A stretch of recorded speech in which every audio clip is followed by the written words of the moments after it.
Hi, I'm Hazel. It's Saturday today, which makes it time to sit down and catch up on the WoW news of the week, what I've been up to, and answer some of your questions. This week, the big WoW news is the patch release date. It has finally been announced. It's official. Patch 9.2 is going to drop in less than 2 weeks on February the 22nd of 2022. So Tuesday, 02/22 of... There's a lot of twos. As usual, the raid is going to open the following week on March 1st with normal and heroic, and then the LFR rollout schedule will be after that. Unlike usual, the whole raid will not open right away. The first 8 bosses are going to be available on March 1st, and the last 3 are not going to unlock until a week after that. Something about the story and the campaign, but it means that those last 3 bosses were not seen during raid testing because spoilers. So we're all going to be taking a brand new fresh look at them when they come out the week after March 1st, which would be like, what, the 7th, the 8th, that kind of thing. So this is what the release schedule looks like. Get excited! Mark your calendars! Tell your pets! Cat patch is coming out. The new patch coming means the end of the current season, which means that you are now on a ticking clock to get a couple of end of 915 things done if you are going to do them. One of those things to do before the patch would be to finish getting your Keystone Master mount if that is something that you wanted to do. The Season 2 Keystone Master mount will only be available until the end of the season, so a little more than a week left to get this one. That is for getting your Mythic Plus score to 2000 in the current season. Another one to finish off if you want it now would be the current season Vicious mount, especially if you were already working on it. This one will become available again down the road, but it takes a little bit for current expansion Vicious mounts to hit the vendor, so if you want a Vicious Wargorm, now's the time to crank out the rest of those wins. And I would also recommend taking a look at spending your Valor or Conquest if you do not want them to be just cashed out for gold. The gold conversion rate is okay, but I know at least I will be checking for enough Valor in my characters to buy gear caches, send those to alts, and then use the gear caches during the current season because I feel like the gear is going to be a little more useful to me. There will be catch-up gear in patch 9.2. We're going to be able to get stuff for Anima in Zerath Mortis, but I feel like I may as well use the Valor I have while I have it. I'm not quite sure what happens to the boxes if you buy them but then don't use them before the patch, so just in case, I'm just going to use them before the patch. The wording on them is a little scary. Other news this week, over on the patch 9.2 PTR, a change has been made to the way that we're going to get the reputation in the next patch. So if you haven't been super closely following how that was going to work, then this won't mean much because it hadn't gone in yet. But effectively what they've done is they have moved some of the reputation gains away from killing the rares in Zerath Mortis and towards things like World Quests, the World Boss, and twice weekly quests, so that you don't feel as obligated to kill every single rare every single day if you're trying to like min-max your rep gain. The reason you might want your rep is so that you can get your double legendary as early as possible. With this change, it is now going to be possible to get your double legendary at the earliest possible date without killing any rares at all if you don't want to. So that is a welcome change for people that didn't want to have that big to-do list to do. The rares will still give reps, so you can get more rep by killing all of them, but they give less of it. And I'm just really excited to see a change like this happen based on feedback while it's still on PTR. This is the kind of thing that usually would get hotfixed in like a little later on after the patch comes out, so seeing them evaluate these things and really jump on them and make big changes like this before the patch comes out is delightful, and I'm very happy. Another tidbit came out in a blue post talking about the future of group skinning. So this is what it says, and based on this wording, it could go one of 2 different ways for leather prices. One way to read this is that because party skinning is going to be so much more effective, people can form 2x4 groups just for skinning and just make massive amounts of leather, that increased supply could drop the prices. However, if we read this and understand it to mean that mob skinning is going to be limited to players that have tagged it, that completely negates kind of skin vulturing that people will do, where they just kind of like hang around a world quest area and skin all of the unclaimed mobs. If they make that not happen anymore, then that could, take things the other way. That could reduce the supply and drive prices up.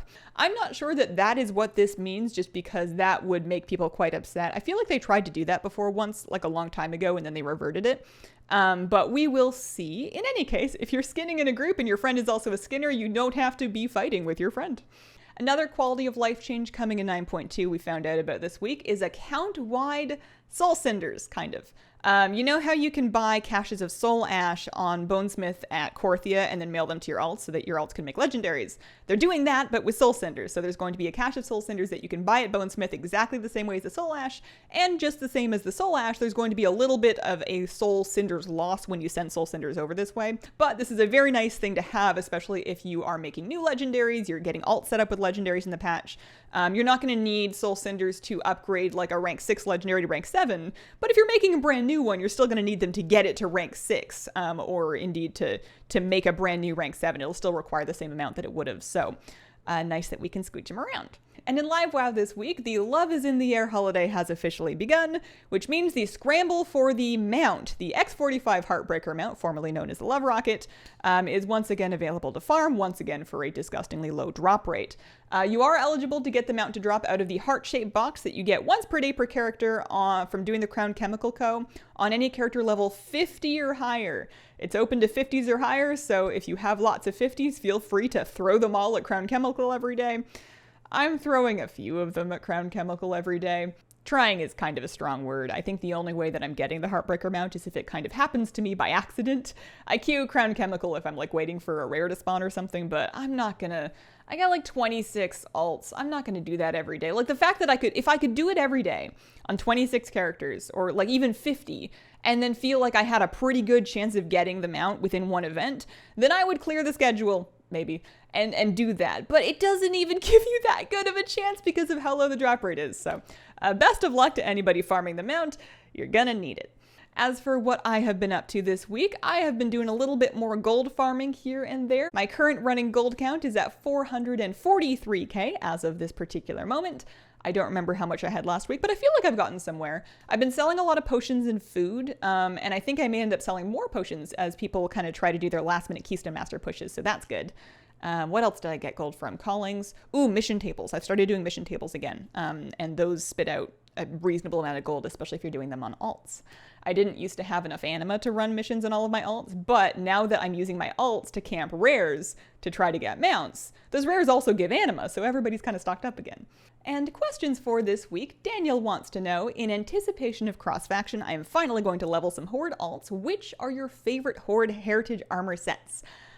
Zandalari Troll. I didn't even have to think about it. I have a Zandalari Troll alt that I leveled just to get the Heritage Armor set. I don't even remember what class. I think she's a Druid because the Zandalari Druid forms are pretty cool too.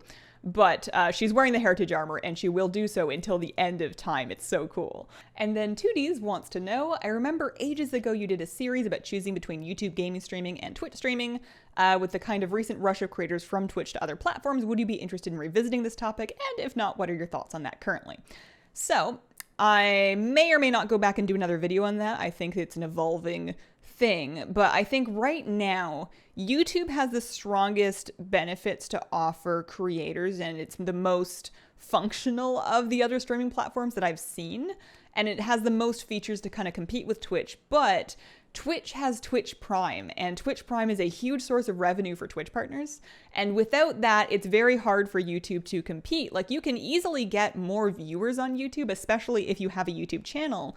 The discovery is better on YouTube, but the more viewers doesn't always translate into getting paid more. And if you offer a creator the chance to do the exact same thing on one of two websites, and one of them's going to pay them more, it's hard to argue with that. So I think that until YouTube comes up with something that can really compete with Twitch Prime, which is tough because a lot of people have Amazon Prime just for Amazon's sake. So until YouTube can compete with that, I think that's where a lot of creators are going to be, especially creators that aren't big enough to get these big exclusivity contracts. Because of course you're going to go stream on like Facebook or YouTube or anywhere if they pay you enough money in like a big exclusivity contract deal. But outside of that, I think that Twitch still offers the best monetization for creators. I could definitely be wrong though. I haven't streamed anywhere else for years.